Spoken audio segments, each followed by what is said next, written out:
Here we have Charlene Church's book, Sensational Knitted Socks. Now let me start off by showing you something. This is my copy, and I knew I would be using it a lot, so I took it to Kinko's. I had them cut off the edge and put on a spiral binding. Now the only thing you want to be careful about is that you have enough room between the edge and your text that you don't cut into your text if you're going to do this on any of your other favorite books. But it allows you to either let the book lie flat or fold it completely over backwards. Gives you a lot more flexibility. Now, at the very beginning of Charlene's book, she has instructions for a basic sock. But that's not the big appeal of her book. The appeal comes in how she has divided up her chapters. She does it by the number of stitches you want to use in your sock. So let's say you want to do a 4-stitch repeat. You have a sock and the number of stitches you need to fit your foot is divisible by 4. You would go to the 4-stitch ribbing patterns. Excellent place to start. There are 3 sock patterns that she gives you the instructions to do. Then at the end of the chapter, the end of each chapter actually, you get a few more just stitch patterns for you to explore on your own. So the next chapter, predictably, is a 5-stitch patterns. Again, you get some patterns for the exact socks and then some more at the end of the chapter. The next unit covers 6-stitch patterns. And I want to show you something else. Notice I keep flipping my book around and around. I love that. Charlene has divided the instructions into a column format. So the first column takes you all the way from the beginning to the end using 4 double-point needles. The second using 5 double-point needles, and the third using 2 circular needles. This could be changed into one magic loop very, very easily. But you'll see how those instructions go right down the columns, making it easy to follow for your first sock. Okay, the next section, no great surprise, is 8-stitch patterns. And you'll see how you can start becoming very elaborate in your sock patterns.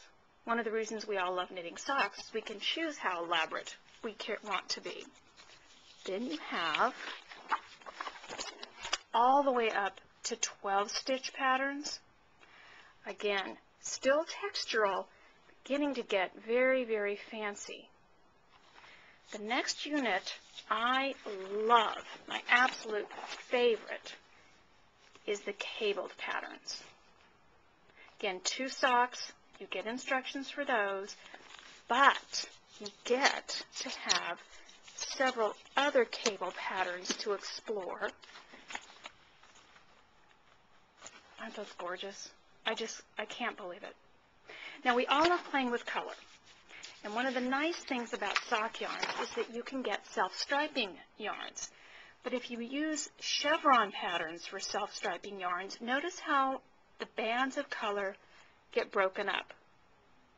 That's why this chapter is so appealing if you want to use self-striping yarn.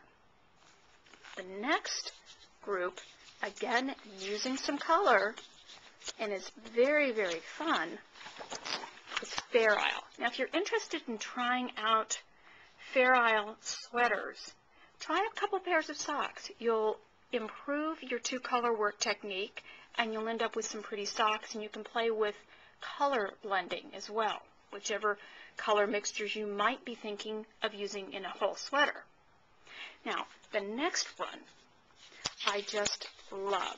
It is called, these are 4-stitch reticulated patterns. They're still 2-color work, like Fair Isle, but what they are is they are net-like in appearance. You might want to think of them as an overall pattern as opposed to bands of color that you get with Fair Isle. So this could be maybe too much for a whole sweater, but it's a fun technique for a sock. From there, now remember, each one of these chapters has other ideas at the end of it.